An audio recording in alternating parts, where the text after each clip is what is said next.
Mes šito moralinės mūsų sąmonės ir savimonės triuškinimo masto tikrojo, bijausi, dar nesame susivokę. Tai reikia turėti omenyje, kad vadinamosios mažumų lygybės, homoseksualų teisės ir panašus dalykai, jie iš pat pradžių buvo programinėse komunizmo ideologijos kūrėjų tekstuose.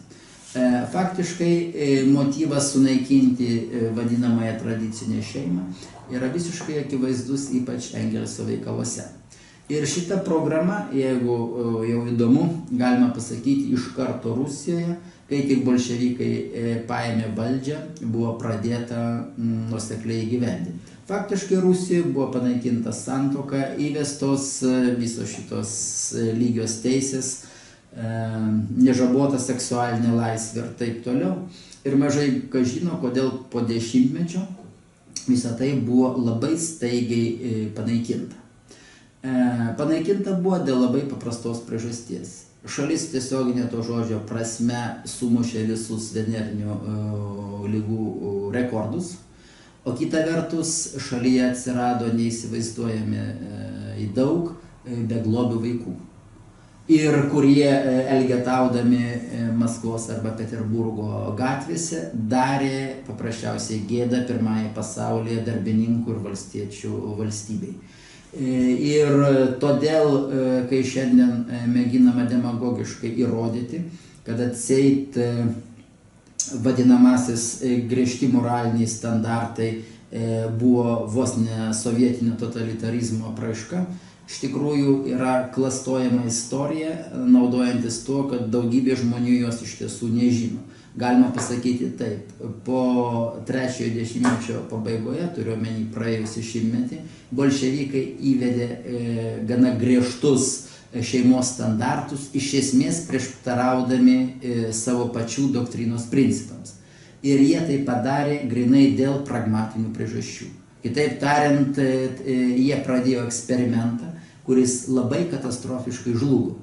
Ir todėl yra šiandien juokinga klausyti, kai kuomet kas nors sako, kad vis dėlto galbūt nereikėtų ardyti tradicinės šeimos ir panašių dalykų, klausyti priekaištus, kad jūs esate nei daug nei mažai totalitarinio režimo atgyvenus ir remiate komunistinę praktiką. Yra visiškai kitaip. O kodėl šitas spaudimas be abejo stiprės, tai priežasčių yra labai daug. Manyčiau, kad ponios Reding pasisakymas gali būti teisingai interpretuojamas tik supratus, kaip jau minėjau, kad integracija įgyja daug totalitarinio projekto bruožų.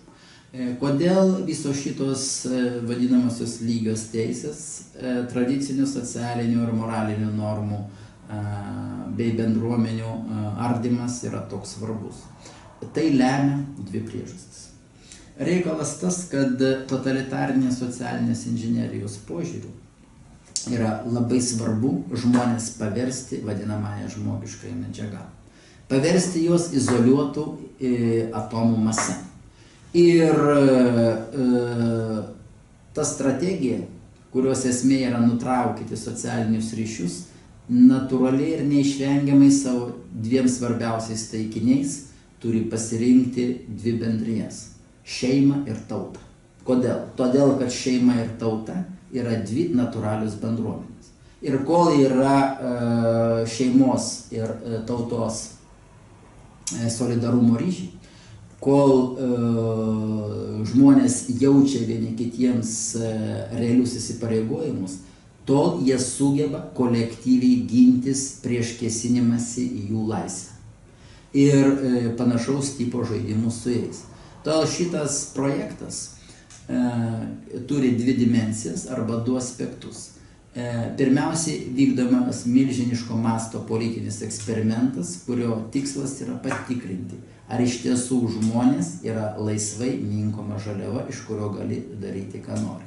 Kitaip tariant, yra tikrinama, ar vis dėlto galima taip sustyguoti vadinamąją smegenų plovimo kampaniją, kad žmogų galima būtų radikaliausiai pakeisti visus jo įsitikinimus ir kartu įtikinti, kad tai, kas sveikų protų yra didžiausia nesąmonė ir net absurdas, yra normalu. Taigi patirime vieną testą. Kita priežastis, dėl kurių vykdomi šitie socialinių ryšių ardymo eksperimentai, yra ekonominė. Šiuo atveju galima kalbėti apie du eksperimento aspektus. Pirmasis, kodėl pirmiausiai ardoma šeima ir neigiama tauta. Priežastis ir paaiškinimas yra labai paprasti. Dabartinio tipo ekonominiai sistemai yra reikalingi absoliučiai jokių saitų ir įsipareigojimų neturintys individai, kurie galėtų laisvai migruoti po pasaulį kaip visiškai laisva vadinamoji darbo jėga, kurie nebūtų prie nieko prisirišę ir kuriuos būtų labai lengva permesti į bet kurią pasaulio vietą. Todėl visi šeimyniniai, tautiniai ir panašus, kaip yra vadinama, sentimentai faktiškai daro žmonės nepakankamai efektyvius tokio tipo ekonomikai. Kitaip tariant, jie trukdo juos galutinai paversti tuo, kas šiuolaikinėje ekonominėje ir socialinėje literatūroje vadinama žmogiškaisiais ištekliais. Žmogiškaisiais ištekliais, kurie savyje neturi nieko žmogiško. Kur kas rimtesnis be jokios abejonės dalykas yra dėl vadinamųjų mažumųjų teisių. Mažai kas pagalvoja, kodėl mažumų teisių klausimas iškilo palyginti netaip jau seniai, prieš 30-40 metų. Taigi mano atsakymas būtų toks. Jis anksčiau vargu ar galėjo iškilti, nes įkelti nebuvo ypatingos prasmės. Jis iškilo tada, kai atsirado tokie dalykai, kuriuos mes šiandien vadiname reprodukcinėmis technologijomis. Reikalas tas, kad reprodukcinės technologijos jau net šiandien faktiškai yra industrija su milijardinėmis apyvartomis. Todėl, norint, kad tokia industrija klestėtų, reikalinga, kad būtų kuo daugiau žmonių, kurie dėl vienokių ar kitokių priežasčių būtų priversti jomis naudotis. Kalbant paprastai, netgi buitiškai galima pasakyti, kad tokios strategijos požiūrių vadinamoji įprastinė natūrali šeima turi vieną nepataisomą įdarbo trūkumą. Joje vaikai atsiranda pernelyg pigiai. Visai kas kita, kai reikia surogatinių motinų, sudėtingiausių apvaisinimo procedūrų ir taip toliau. Tai štai, kad tokia industrija galėtų suklestėti, be jokios abejonės reikia sukurti pakankamai didelę potencialių klientų grupę. Ypatingai tą klausimą daro aktualų naujausi genetikos pasiekimai. Juk neseniai palyginti yra atskleista, kad kiekvienas žmogus savyje turi abiejų lyčių genomą. Realiai tai reiškia, kad faktiškai dabar jau ne tik teoriškai, bet ir praktiškai įmanoma padaryti, kad, tarkime, vienalytė pora, tiesioginė to žodžių prasme, galėtų turėti grinai jų dviejų vaiką. Paėmus iš vieno vyrišką į genomą, iš kito moterišką. Tačiau, kaip patys suprantate, tai yra be abejo pasakiškos sumos. Tai štai šitame kontekste galima suprasti, kodėl yra taip pat kakliai reikalinga ir santuoka. Viena vertus vadinamoji tradicinė šeima yra nuosekliai ir aršiai puolama kaip beviltiška atgyvena. Kita vertus reikalaujama tokio tipo santuokų. Šitas paaiškinimas, manyčiau, yra gana pragmatiškas, o priežastis banali. Jeigu atsiranda ir išplinta tokio tipo santuokos, vadinasi, tokio tipo šeimos gali pretenduoti ir į valstybės paramą savo problemams spręsti. Tai reiškia, kad kol nėra tokio tipo santuokos institucijos, tokie genetiniai reprodukciniai žaidimai, apie kuriuos mes kalbame, buvo, yra ir liks nedidelio, labai turtingo elito žaidimų.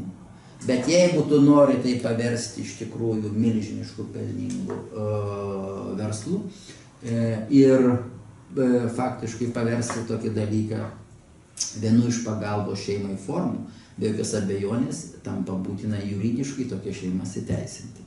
Kad toks pilietis paprašęs iš valstybės, tai yra visų mokesčių mokėtojų paramos savo norams įgyvendinti, nesulauktų atsakymo, o kas jūs esate. Jisai dabar jau galės pasakyti, kad esame be jokios abejonės tokia šeima kaip ir kitos. Tai šitie dalykai, tiek politiniai, tiek ekonominiai, turėtų padėti suprasti, kodėl atrodytų į kažkokius nereikšmingus renginėlius, saujelės žmonių eitynės ar panašiai, sulėkė pusė Europos politinio elito atstovų.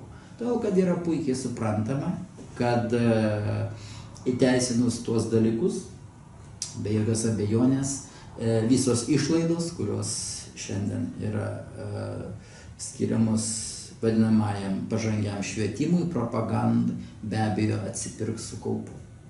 Todėl nesunku suprasti, kodėl Europos komisarė taip griežtai reaguoja į bet kokias užuominas, kad mes priešinsimės.